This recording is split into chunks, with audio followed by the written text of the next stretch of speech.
Hey, welcome back. I'm so glad that you are hanging out with me today. And today I'm going to talk about rituals. Now, this comes up a lot in our cohorts about what types of supportive things we have to build foundationally into our lives so that we can have a lot more flow. Flow is right, it's easy to move through. So flow a lot of times is when you can take a set of habits and then start to form them into a ritual that's supportive to you. So today I'm going to talk about the five, almost six uh, types of things that I want you to think about for ritual. And ritual in and of itself is a fashion, it's a practice, it's somehow the form in which you're going to do it. We all have rituals, and the rituals that serve us the most are the ones that help us ah, find find ourselves settled and centered in our lives. So sometimes if you don't get to do that little thing that you do, that little morning ritual, it kind of puts your whole day off. And there is lots of new conversation around ritual. So I want to just kind of break out the other forms of ritual so you can think about them. So one is, right, the number one is kind of performing ceremony, right? This is where we go, there's this new way. This is a methodology. It's how we're going to kind of put things together. It's the modus operandi of that. So that's that kind of performing a ceremony. So for me, in the 12-week year, that performing ceremony is meal planning, right? That I'm going to get all the stuff ready and then I'm going to perform that item. And that becomes a ritual for me that I have a certain outfit I might wear. I kind of do my thing. And there's a lot of complexity around that. So I do my meal planning, I do my grocery list, I figure out what I'm going to cut and chop and serve, that there's a lot that happens. So when you think about ritual, I would think about just the ceremony, the modus operandi. The second part I would think about is this kind of customary, habitual things that we are looking at. And that a lot of times ritual is what's customary. What should you be doing at that time? And a lot of people are stuck in the rituals they think they should be doing versus what's really right for them. So it's customary that perhaps you should have breakfast before a certain time. Well, that might not be your jam. So two is customary and habitual rituals. Three is the splendor, right? That's the glam and the glam part of ritual. And that's this bigger display. Sometimes we are doing that in our prayer. Sometimes we're doing that at how we set the table. Sometimes we're doing that in a birthday celebration. Sometimes we're doing that in another way. These are rituals that we do that are really this outward splendid display. Number four in rituals is etiquette. Sometimes we are doing things in patterns because that is what is good manners. So one of the reasons why I encourage people to invite people to sleep at their house is because a lot of times people don't know how to be a house guest.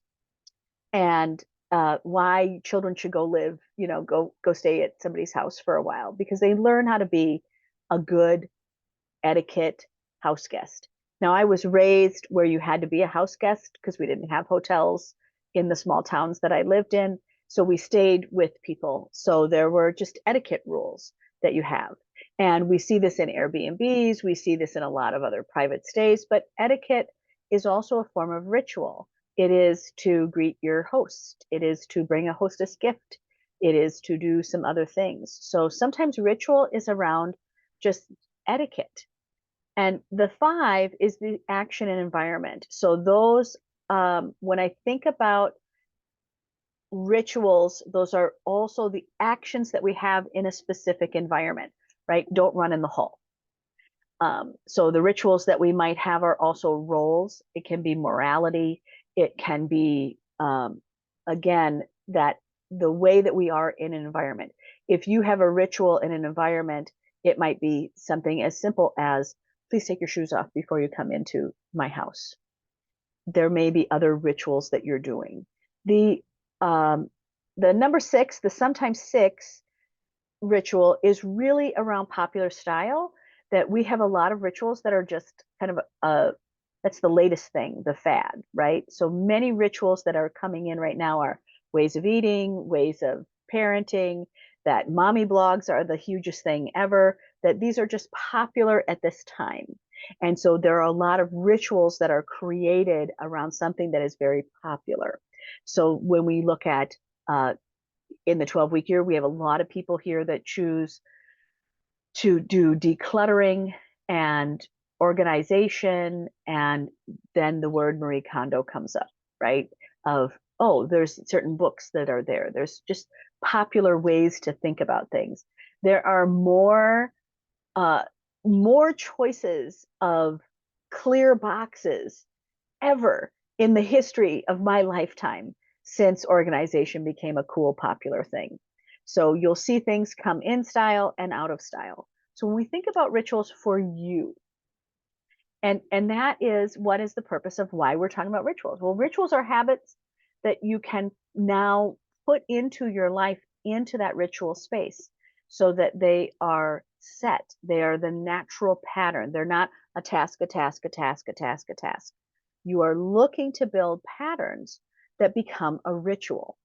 Patterns that are a ritual, that are thought out, they're well laid, that they have this ability to be customary and habitual in your life, and that is the etiquette that you will do for yourself, because what you're learning is to keep promises to yourself, and that promise to yourself is often about not just manners or good habits, but it is around forms and procedures and methodologies and the ways that you are going to modus operandi, the way that you're going to do the everyday things that you have.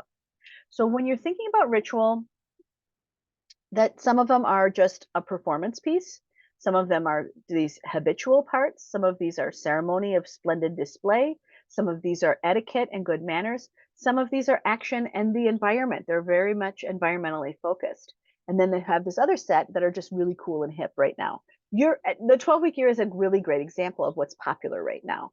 That when you talk about that book and what we're doing, people are like, oh yeah, I've heard of that book. Same with Atomic Habits. Oh, I've heard of that. So what you're looking for in a ritual is to be able to define the big, right? What's important to you and why. And then you're going to look for the things that are supportive in process and procedure that fit into your values. That these are things that are meaningful to you, that have a payoff, that you'll do them because they're delicious and right for you every single time. And so I'll give you an example. My ritual is to brush my teeth right when I wake up, because I love feeling like a clean set of teeth to start my day. Now, some people don't have that ritual, but if I don't perform that ritual, I feel a little bleh, right? It's not right for me. So when you're thinking about your rituals, you want to think about those things that really make you, first of all, go, oh, that's so nice. Okay, okay, and rituals you'll put first before everything else. So you'll know that it's right for your ritual because you won't do it any other way.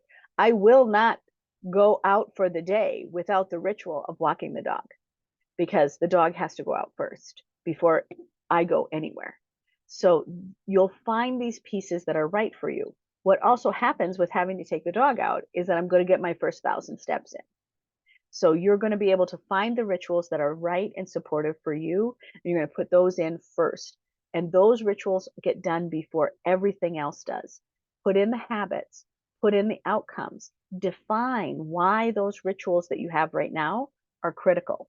If these are rituals that are just stupid and don't make sense, and you just did them because you didn't have something better to do, those are the rituals. Those are the rituals that can go away.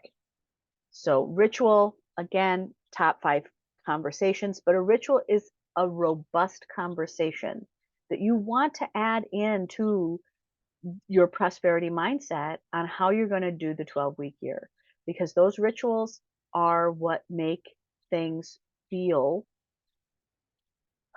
solid, and you can easily do them over and over again. Some of the rituals that I have had in my life were just the ritual of saving money. just the ritual of putting my clothes away, the ritual of making our bed every day. There are so many rituals that you have in a day, and I would start to kind of write them down. That there's a certain time that you are feeling hungry. There's a certain time that you are probably doing some other things. So, my advice is to really start looking at the rituals that are already in your life and then defining if they're really right for you before you start building new foundational rituals. So, have a great day. This is good work. Thank you for being here. Thanks for sharing your rituals with us. And thanks for just being so kind and so good to everyone else in your group. It is lovely. So I'm glad you're here. I'm glad I got to see you today, and I will see you in class.